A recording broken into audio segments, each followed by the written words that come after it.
All right, here's the second phase of seasoning your wok. Now, you're going to get your stainless steel, and the previous video talks about that. You want to use a safe type of steel wool. And just get in here. We have the rock salt in here. We've got it boiling. Refer to the first video on this particular series. There's about several videos. I think this is about the sixth one. They're all part of the same. Let's get in. And you do want to use coarse, type of coarse salt. This is the salt we're using today. Chunks of Himalayan sea salt. Because what you're trying to do is the salt is your friend with your steel wool. Now, every time you season your wok and clean it, you don't have to use steel wool. This is an emergency rescue. So I've got to use the steel wool.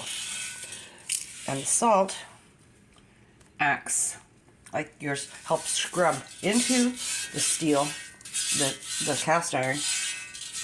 And that's what you always use.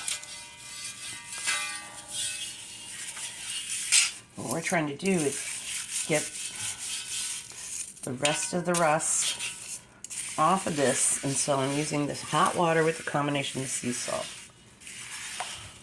or coarse salt. This is pink Himalayan, but just coarse sea salt works really well.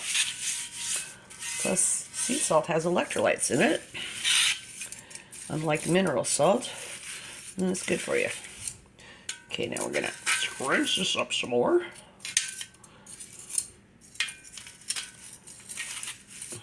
And our goal, of course, is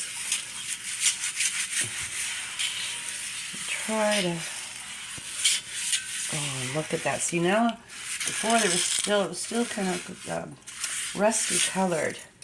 But the previous video, I was going to show you the process of rescuing cast iron. These are awkward, of course. I'm going to, my asbestos fingers.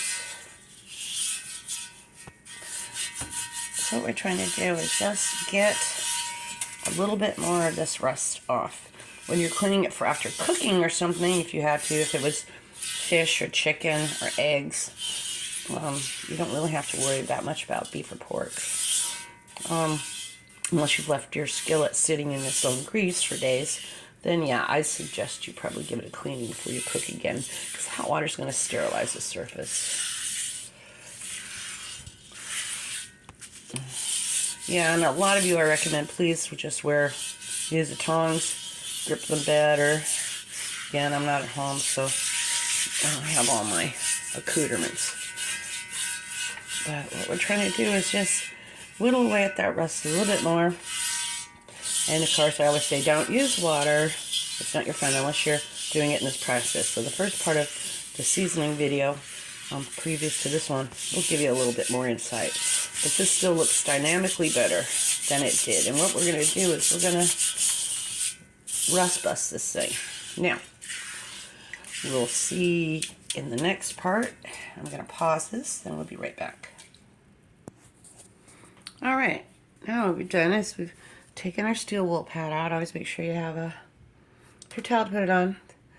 This is how the rust is already fallen on it. So it's going to get thoroughly rinsed, or I'm just going to ditch it and use one fresh one, because you don't want the steel wool to carry the rust in it, and the next time you clean, you're just rusting it again.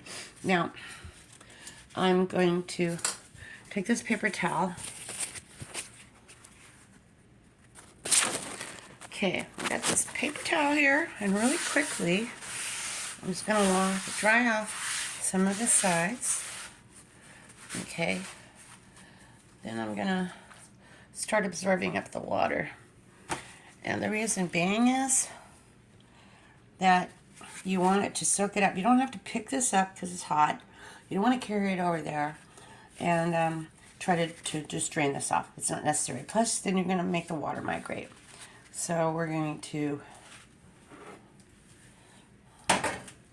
just take this out once it's soaked it up a lot.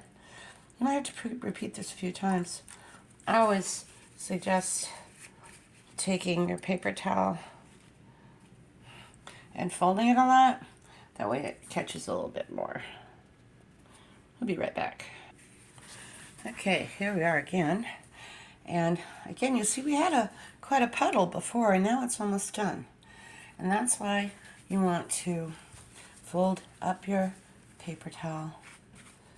And you just see, the goal is to absorb the water out, not to have the water get into you. And you know when you're down in the long part and you can't even get the paper towel to soak up anymore. Yeah, look, that's really good. It's not even dripping.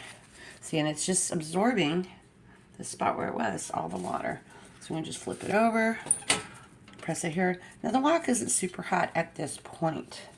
Don't get all gung-ho and look at the previous videos and the part about this one. Okay, and again, never use an inexpensive paper towel. It will not serve your purposes. It will shred or get paper fibers into your wok. Now the important part is we are using a salt, and salt needs to be dealt with too.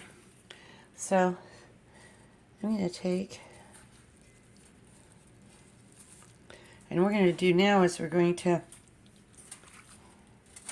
just look at all the liquid who's back in here and out of there. So set this aside, and we're going to do the next phase.